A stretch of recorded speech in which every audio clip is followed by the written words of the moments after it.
Hello student. आज के lecture में हम डिस्कस करेंगे fine structure and hyper fine structure of hydrogen atom. आपको पता है हमने बोहर मॉडल ऑफ एटम के बारे में पढ़ा था, फिर श्रोडिंगर मॉडल ऑफ एटम के बारे में पढ़ा था। तो बोहर थ्योरी को और श्रोडिंगर मॉडल ऑफ एटम को अगर हम रिकॉल करें तो वहाँ पे एनर्जी के अंदर दो टर्म थी, एक काइनेटिक एनर्जी थी और एक पोटेंशियल एनर्जी थी। अब उस बोहर की एनर्जी जो टोटल एनर्जी में हम कुछ और कंट्रीब्यूशन करेंगे।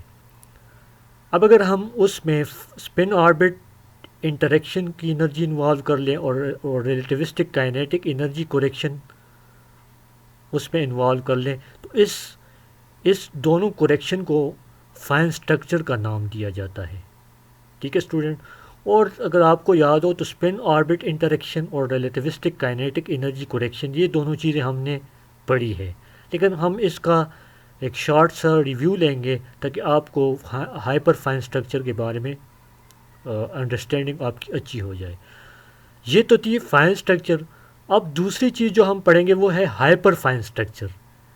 हाइपर फाइन स्ट्रक्चर में हम दो चीज़ें पढ़ेंगे, lamp shift and nuclear movements. तो हम सबसे पहले फाइन स्ट्रक्चर को देखते हैं। फाइन स्ट्रक्चर में जो सबसे पहली चीज़ है वो स्पिन ऑर्बिट कपलिंग है। ठीक है। हमें पता है कि हाइड्रोजन एटम के अंदर हाइड्रोजन एटम के न्यूक्लियस के अंदर एक प्रोटॉन है और ऑर्बिट में एक इलेक्ट्रॉन है। ठीक है।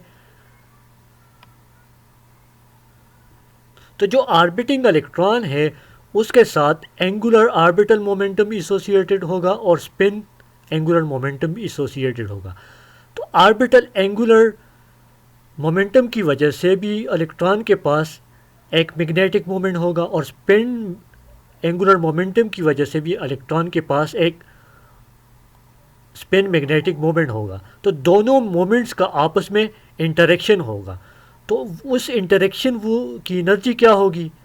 ठीक है। तो वो इंटरेक्शन एनर्जी हमारे पास ये होगी del E S 0 alpha Z H कर्ड divide by 2m² CR³ S dot L. यहाँ पे S जो है ये ऑपरेटर है जो कि स्पिन को रिप्रेजेंट कर रहा है। L भी यहाँ पे ऑपरेटर है जो कि ऑर्बिटल एंगुलर मोमेंटम ऑपरेटर को रिप्रेजेंट कर रहा है। अब स्टूडेंट अगर L और S आपस में पैरेलल हो, ठीक है, अगर L और S आपस में पैरेलल हो जिस तरह ये है, ठीक है, तो उस केस में जो टोटल एंगुलर मोमेंटम J होगा वो मैक्सिमम होगा। तो एनर्जी की कोरेक्शन हाई एनर्जी होगी, मींस कि एनर्जी जो कोरेक्टेड वैल्यू होगी उसमें हाई एनर्जी आ जाएगी। यहाँ से भी आप लोग देख सकते हैं ये S dot L dot product है। ये डॉट प्रोडक्ट मैक्सिमम तभी हो सकता है जब S और L की एक ही डायरेक्शन हो। ठीक है स्टूडेंट। अगर S और L यहाँ पे L और S एंटी पैरेलल हो तो फिर उस केस में J जो होगा वो मिनिमम होगा। तो ये मिनिमम या लो एनर्जी वाली कन्फिग्रेशन होगी। इसको आप लोग यहाँ से देख सकते हैं कि L इस डायरेक्शन में है और इलेक्ट्रॉन का जो स्पिन है वो डाउनवर्ड डायरेक्शन में है। तो ये लो एनर्जी कन्फिग्रेशन वाली स्टेट होगी और इसमें एनर्जी भी लो होगी। अब स्टूडेंट हमने यहाँ पे S डॉट L की वैल्यू पुट करनी है। ठीक है। तो S डॉट L की वैल्यू हम किस तरह कैलकुलेट कर सकते हैं? हमें पता है कि टोटल एंगुलर मोमेंटम को हम J से डिनोट करते हैं जो कि हमारे पास बराबर होता है L प्लस S। L यहाँ पे ऑर्बिटल एंगुलर मोमेंटम है और S स्पिन एंगुलर मोमेंटम है। अब जब हम इसका J² लेंगे तो इस साइड पे हम इसको 2 दफ़ा मल्टीप्लाई करेंगे। तो फिर जब हम इसको मल्टीप्लाई कर लेंगे तो यहाँ से हमारे पास S डॉट L यहाँ से आ जाएगा। तो यहाँ से हम S डॉट L की वैल्यू फाइंड कर लेंगे। तो ये हमारे पास S डॉट L की वैल्यू आ गई। अब स्टूडेंट यहाँ पे J इसकी हमने आइगन वैल्यूज़ यहाँ पे की। आप लोगों ने एडवांस क्वांटम के अंदर ये चीज़ पढ़ी होगी कि जब ऑपरेटर ऑपरेट होगा तो वो अपनी आइगन वैल्यूज़ देगा। तो अब J की आइगन वैल्यू यहाँ पे क्या है? J into J plus 1। इसी तरह L की आइगन वैल्यू यहाँ पे L प्लस 1 है। इसी तरह S की आइगन वैल्यूज़ यहाँ पे S प्लस 1 है। ठीक है स्टूडेंट। तो जब ये वैल्यूज़ हम ऊपर वाले फार्मूले में पुट करेंगे तो हमारे पास स्पिन ऑर्बिट इंटरेक्शन की वजह से जो एनर्जी कोरेक्शन है वो ये आ जाएगी। अब स्टूडेंट यहाँ पे इस स्पिन ऑर्बिट करेक्शन फार्मूले को हम इस तरह भी लिख सकते हैं। यहाँ पे जो ए है उसमें हमने कुछ चीज़ों को रिप्लेस किया, तो इस ए को हम कहते हैं स्पिन ऑर्बिट कांस्टेंट। ठीक है स्टूडेंट, ये हमारे पास ए स्पिन ऑर्बिट कांस्टेंट के बराबर होगा। आप लोगों ने इस फार्मूला को याद करना है। अब अगर हम 2p इलेक्ट्रॉन कंसिडर कर लें, ठीक है, 2p अगर आपको याद हो तो 2 यहाँ पे n है, n इज इक्वल टू 2 है, और p जो है p हमारे पास l इज इक्वल टू 1 को कोरिस्पॉन्ड करता है। ठीक है स्टूडेंट, तो यहाँ पे j जो होगा तो j में l प्लस एस आएगा। ठीक है, l प्लस एस आएगा, तो एक दफ़ा अगर 1 प्लस 1/2 होगा तो वो 3/2 हो जाएगा। लेकिन ये पॉसिबिलिटी भी हो सकती है कि वो l माइनस एस हो, जिस तरह पिछली वाली स्लाइड में हमने देखा कि हो सकता है कि वो एक ही डायरेक्शन में हो, या हो सकता है कि वो अपोजिट डायरेक्शन में हो। तो जब अपोजिट डायरेक्शन में होगा, तो जब सेम डायरेक्शन में होंगे तो ये आएगा, टोटल एंगुलर मोमेंटम 3/2 आएगा। ठीक है, j is equal to L plus S. लेकिन जब अपोजिट डायरेक्शन में हो दोनों, तो 1 माइनस 1/2, तो वो हाफ आ जाएगा। तो हमारे पास 2p स्टेट जो है उसमें वो 2 एनर्जी स्टेट में स्प्लिट हो जाएंगी। ठीक है स्टूडेंट, अगर हम यहाँ इसको डायग्राम से देख लें, ये हमारे पास 2p1 स्टेट है। ठीक है स्टूडेंट, अब अगर l प्लस एस होगा तो टोटल एंगुलर मोमेंटम 3/2 आएगा। अगर l माइनस एस होगा, स्पिन डाउन होगा, तो माइनस एस आएगा, तो वो हमारे पास j इज इक्वल टू 1/2। तो ये 2 स्टेट्स होंगे, यहाँ पे एंगुलर मोमेंटा अलाइन और यहाँ पे एंगुलर मोमेंटा अपोजिट है। तो 2p जो 1 स्टेट थी बोहर मॉडल में, वो अब 2 स्टेट्स में क्या हो गई, डिवाइड हो गई। ठीक है, इसी तरह स्टूडेंट स्पिन ऑर्बिट कपलिंग की वजह से कोई भी स्टेट कोई भी spectral line doublet spectral line में डिवाइड हो जाएगा। तो ये हमारे पास ये है, इसको हम इस तरह भी लिख सकते हैं। अगर हमारे पास s इज इक्वल टू 1 हो तो स्पिन ऑर्बिट करेक्शन को हम फिर यूँ भी लिख सकते हैं। अब स्टूडेंट यहाँ पे कुछ हमने इम्पॉर्टेंट चीज़ें पढ़नी है जिनको हम कहते हैं टर्म सिंबल। टर्म सिंबल हमारे पास एक एटॉमिक स्टेट को रिप्रेजेंट करेगा। ठीक है, कि एक पार्टिकुलर एटॉमिक या इलेक्ट्रॉन की जो स्टेट है उसमें टोटल एंगुलर मोमेंटम कितना है, स्पिन कितना है, तो वो सारी चीज़ें हम यहाँ से टर्म सिंबल से डिनोट करेंगे। अब इस टर्म सिंबल को हम किस तरह डिनोट करेंगे, इस तरह यहाँ पे L और इसके सबस्क्रिप्ट में J लिखेंगे, और इसके सुपरस्क्रिप्ट लेफ्ट साइड पे सुपरस्क्रिप्ट में हम 2s+1 रखेंगे। स्टूडेंट यहाँ पे L जो है ऑर्बिटल एंगुलर मोमेंटम है, S यहाँ पे स्पिन को रिप्रेजेंट कर रहा है, J टोटल एंगुलर मोमेंटम को रिप्रेजेंट कर रहा है। तो अब आप लोगों ने किसी भी एटॉमिक स्टेट को इस फॉर्म में लिखना होगा। यहाँ पे L इज इक्वल टू 0 जब होगा तो वो L इज इक्वल टू 0 होगा तो L की जगह पर हम S लिखेंगे। अगर L इज इक्वल टू 1 है, ठीक है, तो फिर S की वहाँ पे L की जगह हम P लिखेंगे। अगर L इज इक्वल टू 2 है तो फिर हम L की जगह D लिखेंगे, और इस तरह L इज इक्वल टू 3 के लिए F लिखेंगे। अब स्टूडेंट यहाँ पे ये देख ले, अगर हमारे पास S इज इक्वल टू 1/2 हो और L इज इक्वल टू 1 हो, ठीक है, तो हमें पता है कि ये जो स्पिन है, स्पिन अप भी हो सकती है और स्पिन डाउन भी हो सकती है। अगर स्पिन अप हो तो 1 + 1/2 ये हमारे पास 3/2 के इक्वल आ जाएगा। लेकिन अगर स्पिन डाउन हो तो 1 - 1/2 ये हमारे पास 1/2 के बराबर आ जाएगा। तो इट मीन्स कि किसी भी स्टेट के लिए अगर L इज इक्वल टू 1 हो तो इसकी 2 पॉसिबल स्टेट हो सकती है, एक 3/2 और एक 1/2। ठीक है, so this give rise to 2 energy level और टर्म्स। तो ये इस तरह 2 एनर्जी लेवल को क्या करेगी, कोरिस्पॉन्ड करेगी। अब यहाँ पे अब अगर आप देख ले, एक है L इज इक्वल टू 1 है, तो L इज इक्वल टू 1 है तो L इज इक्वल टू 1 कोरिस्पॉन्ड करता है किसको, P को। तो यहाँ पे हम P लिखेंगे, ठीक है, जिस तरह ये है। अब इस J की जगह क्या लिखेंगे, J की जगह एक दफ़ा 3/2 लिख लेंगे, तो ये हमारे पास 3/2 आ जाएगा। इसी तरह यहाँ पे देख लें, P के अंदर P जब लिखेंगे, ठीक है, तो दूसरा जो जे की पॉसिबल वैल्यू वो 1/2 है, तो 1/2 ये आ जाएगा। और तो ये हमारे पास दो स्टेट्स आ गई। यहाँ पे स्टूडेंट एक चीज़ 2s+1 है, तो 2s+1 को हम कहते हैं मल्टीप्लिसिटी। क्या कहते हैं? मल्टीप्लिसिटी। ठीक है। अब ये हमें मल्टीप्लिसिटी हमें क्या बताता है? ये हमें डीजेनरेसी बताता है स्पिन की वजह से। डीजेनरेसी का क्या मतलब? हम किसी भी दो स्टेट्स को डीजेनरेट कह सकते हैं अगर दो स्टेट की एनर्जी एक हो। ठीक है, अगेन बता रहा हूँ, अगर दो स्टेट्स की एनर्जी सेम हो तो हम कहेंगे कि ये दोनों एनर्जी स्टेट डीजेनरेट है, और इस फिनोमेना को हम डीजेनरेसी कहते हैं। तो ये मल्टीप्लिसिटी हमें डीजेनरेसी बताएगी।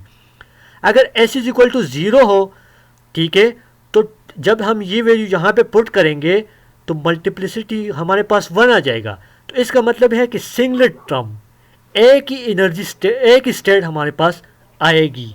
ठीक है स्टूडेंट, अगर s इज इक्वल टू 0 हो तो हमारे पास एक ही एनर्जी स्टेट आएगी। अगर s इज इक्वल टू 1/2 हो तो जब हम इसको यहाँ पे पुट करेंगे, ठीक है, तो हमारे पास मल्टीप्लिसिटी क्या आ जाएगा? 2 आ जाएगा। तो इसका मतलब है कि दो स्टेट पॉसिबल है, डबलेट टर्म। ठीक है स्टूडेंट, अगर s इज इक्वल टू 1 हो तो मल्टीप्लिसिटी 3 आ जाएगी, तो ये हमारे पास ट्रिपलेट टर्म आ जाएगी। स्टूडेंट इस केस में अगर आप देख ले तो s इज इक्वल टू 1/2 है। ठीक है, तो यहाँ पे 1/2 के लिए मल्टीप्लिसिटी क्या है? 2। तो इसलिए हमने यहाँ पे 2 लिखा है। ठीक है स्टूडेंट, यहाँ पे हमने क्या लिखा? 2 लिखा कि ये स्टेट दो हो सकते हैं, डबलेट हो सकते हैं। अब ये मल्टीप्लिसिटी उस वक्त ये बहुत यूज़फुल है जब हम मल्टी इलेक्ट्रॉन एटम की बात करेंगे, क्योंकि यहाँ पे हम हाइड्रोजन एटम की बात कर रहे हैं। हाइड्रोजन एटम में एक इलेक्ट्रॉन है। जब हम मल्टी इलेक्ट्रॉन एटम की बात करेंगे तो वहाँ पे ये मल्टीप्लिसिटी बहुत एक यूज़फुल सी चीज़ है। अब स्टूडेंट हम टर्म सिंबल तो हमने समझ लिए। ठीक है, अब अगर हम एनर्जी लेवल डायग्राम को ड्रा करेंगे तो वहाँ पे हम टर्म सिंबल लिखेंगे। टर्म सिंबल जिस तरह मैंने बात की ये है। अब अगर हम 2p टर्म को स्पिन ऑर्बिट कपलिंग की वजह से देख ले, तो जिस तरह हमने बात की कि दो पॉसिबिलिटी है 3/2 की या 1/2 की, तो इसमें एंगुलर मोमेंटा और स्पिन आपस में अपोजिट है और इसमें वो अलाइन है। तो स्टूडेंट जिस तरह हमने बात की कि जो 2p लाइन है वो दो लेवल में स्प्लिट हो जाएगी। ठीक है, अब अगर हम ये बहुत थ्योरी में ये n is equal to 1 consider कर ले और n is equal to 2 consider कर ले, तो यहाँ पे n इज इक्वल टू 1 जो है ये एक ही लाइन है, और n इज इक्वल टू 2 जो है यहाँ पे ये दो लाइंस हैं। अब जब यहाँ से जो ट्रांजिशन होगी तो ये एक ही लाइन नहीं होगी, बल्कि ट्रांजिशन में अब ये दो लाइन होगी। तो स्पेक्ट्रल सीरीज़ में ये बोहर की जो फर्स्ट लाइन थी, ठीक है, बोहर मॉडल ने जो पहली लाइन प्रपोज की थी वो डबलेट में स्प्लिट अप हो जाएंगी। ठीक है, अब हम रिलेटिविस्टिक काइनेटिक एनर्जी करेक्शन थोड़ा सा इसका रिव्यू ले लेते हैं। हम जानते हैं कि जब इलेक्ट्रॉन हाइड्रोजन एटम के अंदर मूव कर रहा है तो वो हाई स्पीड के साथ मूव करेगा, तो उस हाई स्पीड की वजह से वहाँ पे रिलेटिविस्टिक इफ़ेक्ट भी होगा। और ये रिलेटिविस्टिक इफ़ेक्ट बोहर और श्रोडिंगर ने इसको इन्वॉल्व नहीं किया था, तो इस वजह से हम यहाँ पे इसको इन्वॉल्व जब करेंगे, ठीक है, तो इसकी वजह से जो एनर्जी करेक्शन आ जाएगी वो हमारे पास ये आ जाएगी। यहाँ पे आप देख लें कि ये एनर्जी करेक्शन L पे डिपेंड करता है, L और N पे। अब ये कंप्लीट जो हमने रिलेटिविस्टिक करेक्शन की, ये डिराक ने ये करेक्शन प्रपोज की थी।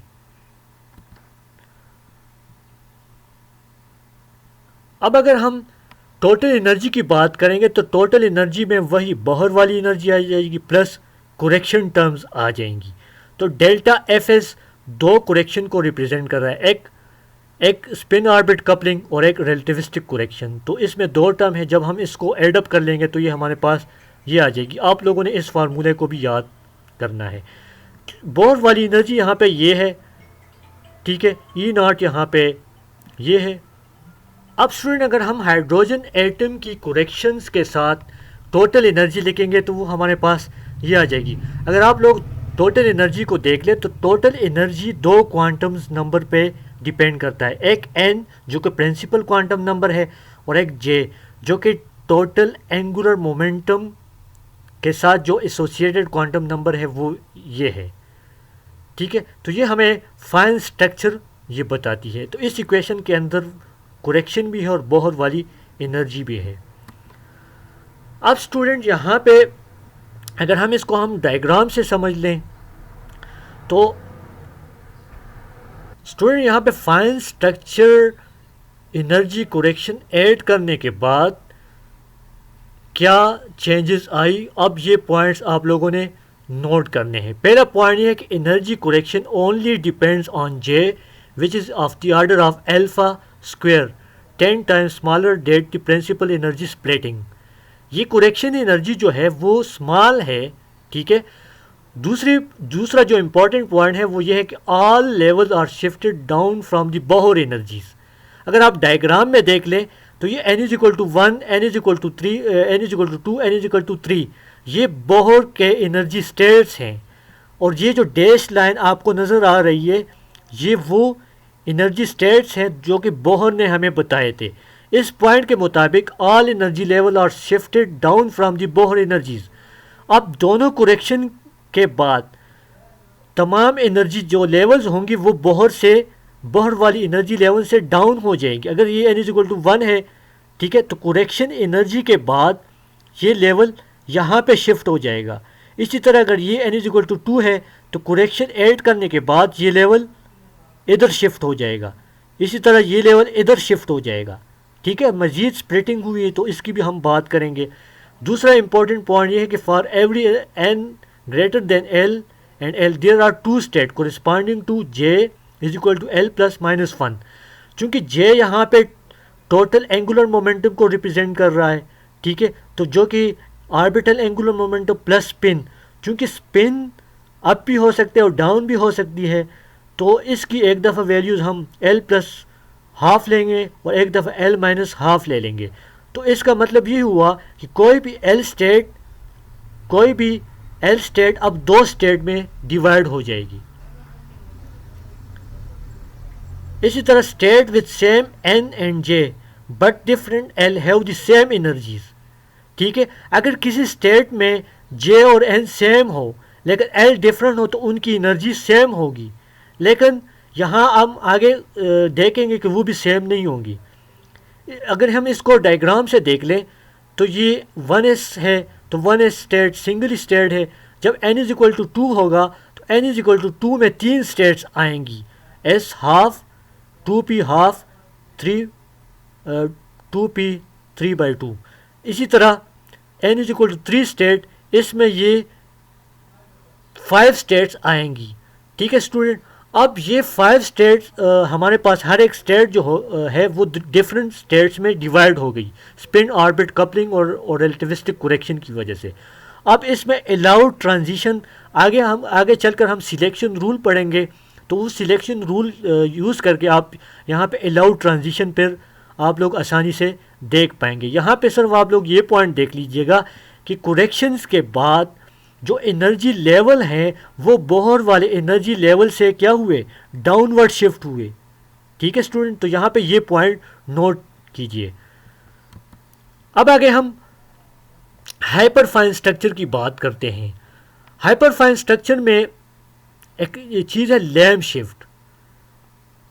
अब अगर हम पिछले वाले डायग्राम में देखें तो श्रोडिंगर और डिराक थ्योरी के मुताबिक, श्रोडिंगर से मतलब ये कि श्रोडिंगर और बोहर थ्योरी तकरीबन एक ही है जिन एनर्जी स्टेट की टर्म में, और डिराक थ्योरी हम उसको कहते हैं जब हमने रिलेटिविस्टिक करेक्शन अप्लाई की।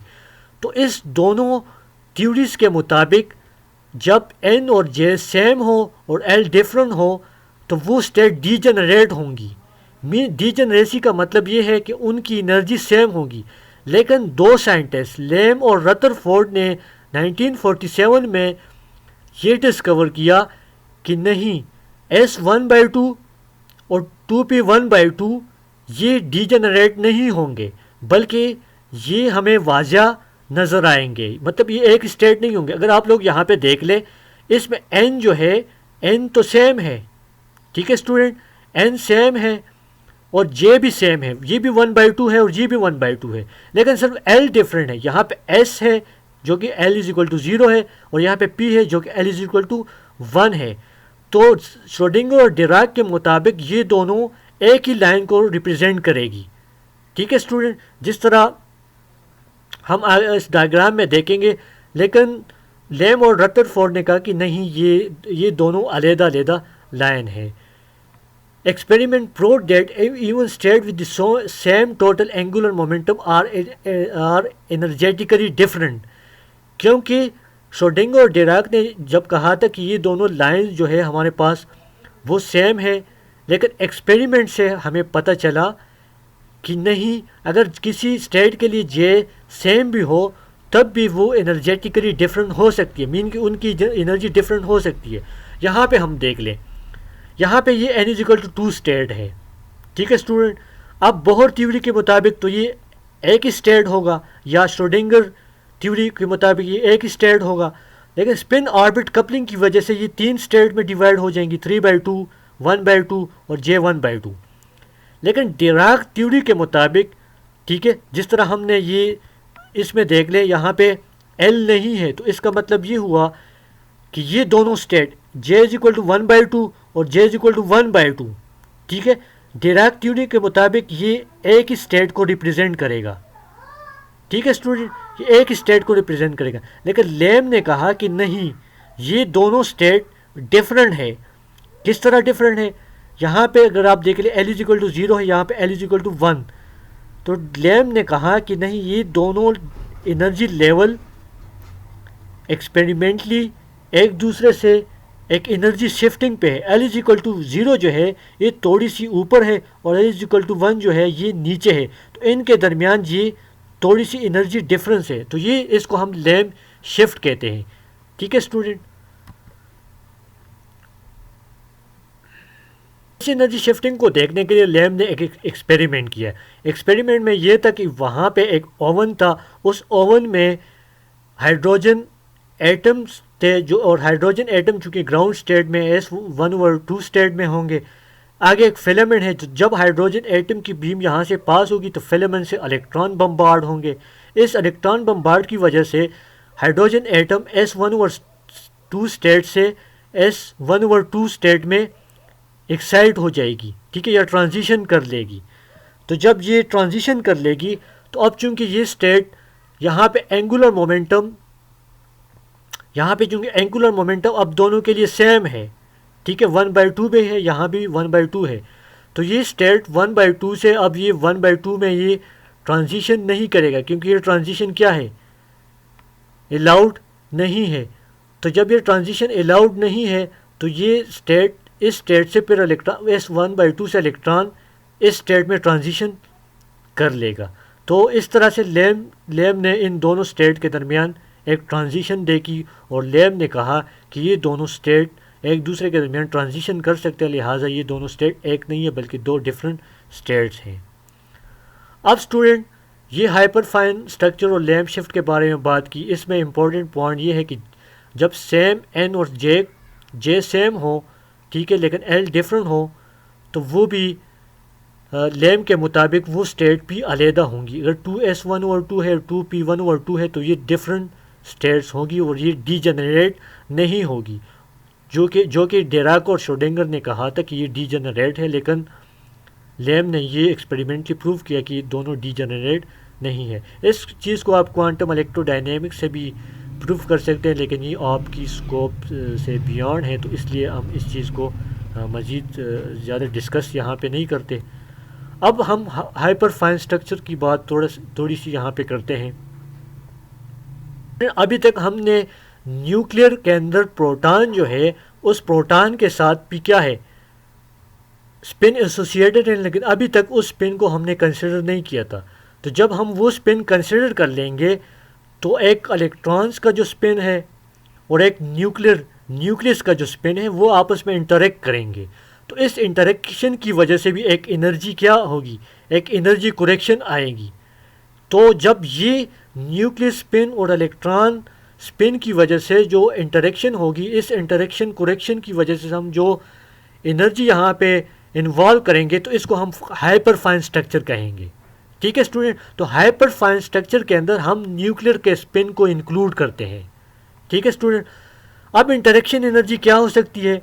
तो हाइपर फाइन स्ट्रक्चर के लिए इंटरेक्शन एनर्जी ये हो सकती है कि ये magnetic movement of the nucleus है और ये इलेक्ट्रॉन की मैग्नेटिक फील्ड है, क्योंकि जब इलेक्ट्रॉन मोशन में होंगे तो इलेक्ट्रॉन मैग्नेटिक फील्ड क्रिएट करेंगे, और चूंकि न्यूक्लियस के पास स्पिन है तो उस स्पिन की वजह से न्यूक्लियर की मैग्नेटिक डाइपोल मूवमेंट होगी। तो न्यूक्लियर की मैग्नेटिक डाइपोल मूवमेंट जब इलेक्ट्रॉन की इस मैग्नेटिक फील्ड में होगी तो इनके दरमियान इंटरेक्शन होगा, और ये इंटरेक्शन आई डॉट जे इसको हम कंसिडर कर सकते हैं। आई यहाँ पे न्यूक्लियस की स्पिन है, इवन कि यहाँ पे ये जो हाइपर फाइन स्ट्रक्चर की करेक्शन है बहुत स्मॉल है, लेकिन जब हम हाई रेजोल्यूशन वाली स्पेक्ट्रोस्कोपी से देखेंगे तो इसका इफेक्ट भी हमारे पास विजिबल होगा।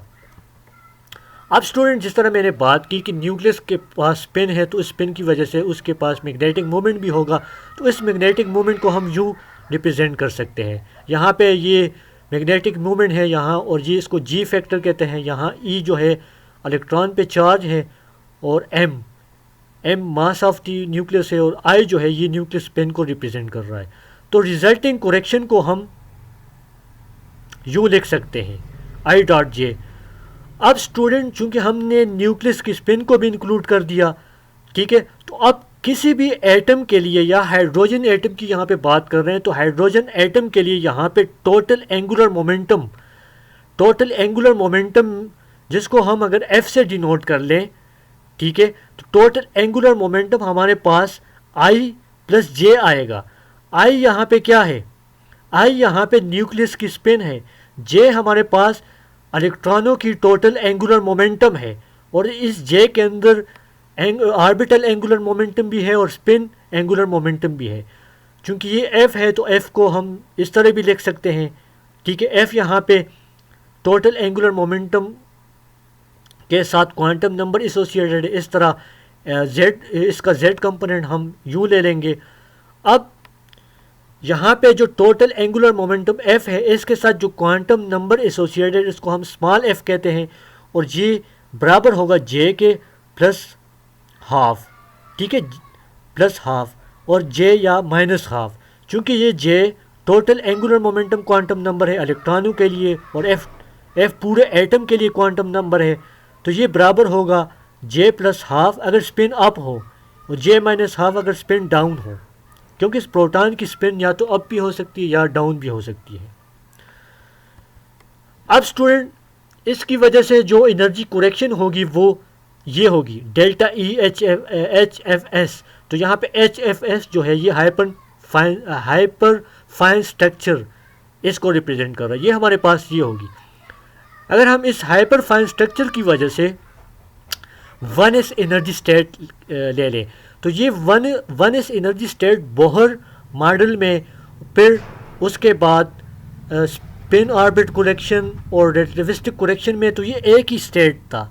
लेकिन जब हमने न्यूक्लियर स्पिन को इन्वॉल्व कर दिया तो न्यूक्लियर स्पिन की वजह से ये दोनों दो स्टेट में डिवाइड हो जाएगा, ठीक है। दो स्टेट में जब डिवाइड हो जाएगा तो इन दोनों के दरमियान अब एक एनर्जी डिफरेंस होगा, और वो एनर्जी डिफरेंस हम यहाँ से कैलकुलेट कर सकते हैं इस इक्वेशन से।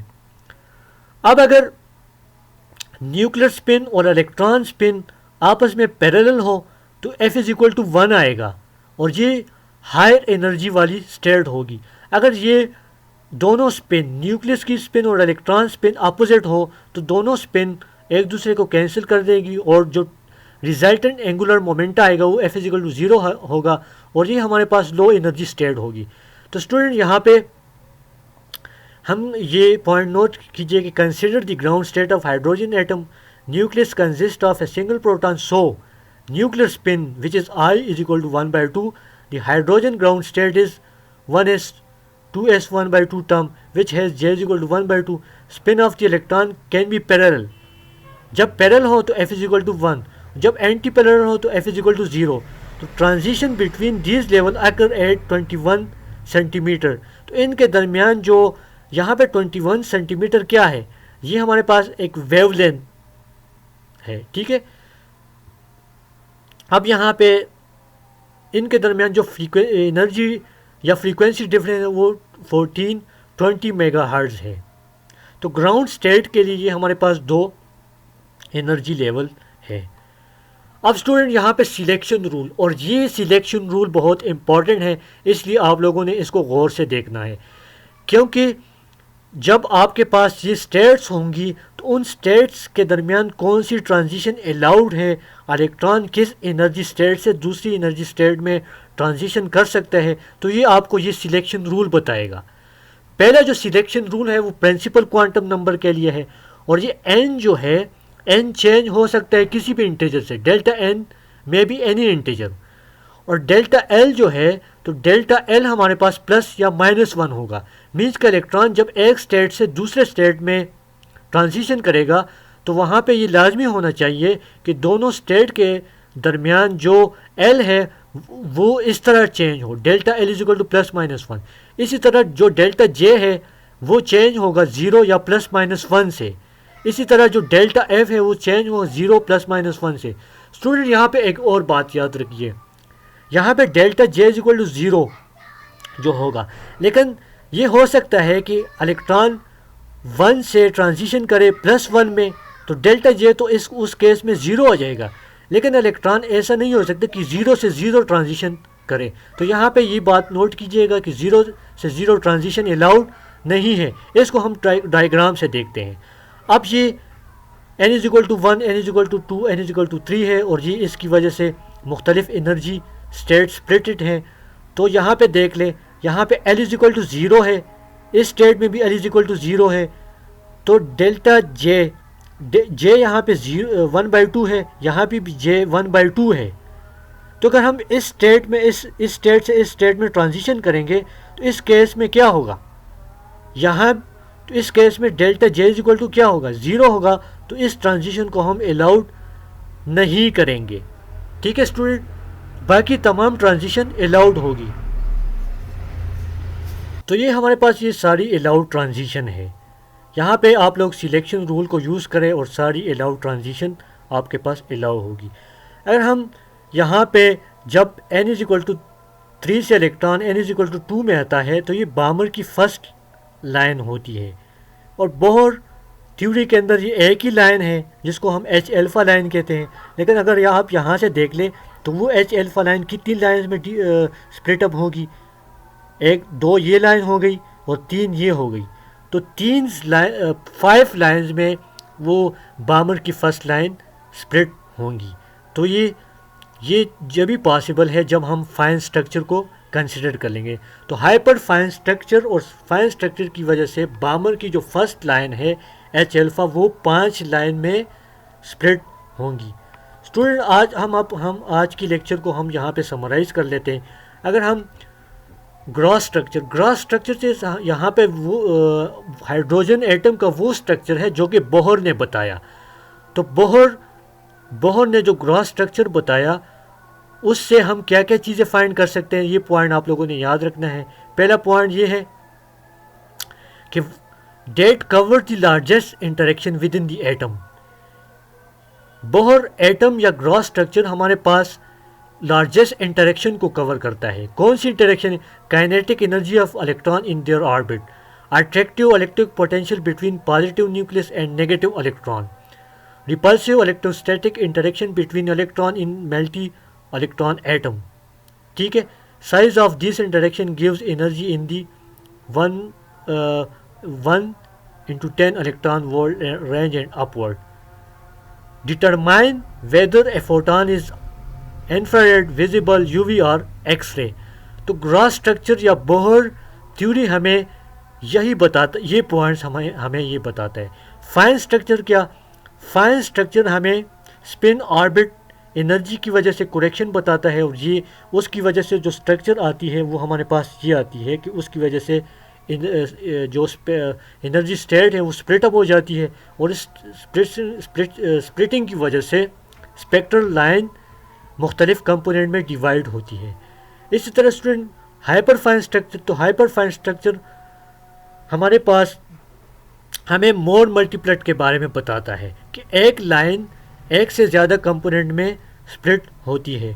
यहाँ पे हाइपर फाइन स्ट्रक्चर में हम न्यूक्लियस की स्पिन को हम इन्वॉल्व करते हैं, और न्यूक्लियस की स्पिन की वजह से वन स्टेट जो कि यहाँ पे एक सिंगल लाइन है वो भी दो स्टेट में यहाँ पे डिवाइड होती है या स्प्लिट होती है। तो स्टूडेंट, आज के लेक्चर के 3 मेन पॉइंट्स ये हैं कि फाइन स्ट्रक्चर में हम बोहर ने जो टोटल एनर्जी हमें दी थी, जब हम फाइन स्ट्रक्चर की बात करेंगे तो बोहर एनर्जी में हम 2 चीज़ें ऐड करेंगे, एक स्पिन ऑर्बिट इंटरेक्शन एनर्जी और एक रिलेटिविस्टिक करेक्शन एनर्जी। और हाइपर फाइन स्ट्रक्चर में हम न्यूक्लियस और इलेक्ट्रॉन के दरमियान जो इंटरेक्शन एनर्जी होगी तो हाइपर फाइन स्ट्रक्चर में हम वो भी ऐड करेंगे। तो स्टूडेंट, इस लेक्चर को गौर से देखिएगा और इसके जो मेन पॉइंट्स है और खास करके जो फार्मूले है जिसको मैंने बॉक्स के अंदर बंद किया हुआ है, उस फार्मूलेस को आप लोगों ने याद करना है और समझना है, और ख़ासकर इस लेक्चर में जो सिलेक्शन रूल मैंने बताया उस सिलेक्शन रूल को भी याद करना है, और जो डायग्राम है उस डायग्राम को समझना है। और अगर इस लेक्चर में कोई मसला हुआ, कोई प्रॉब्लम हुई, तो आप लोग मीट सेशन में मुझे बता सकते हैं। Thank you.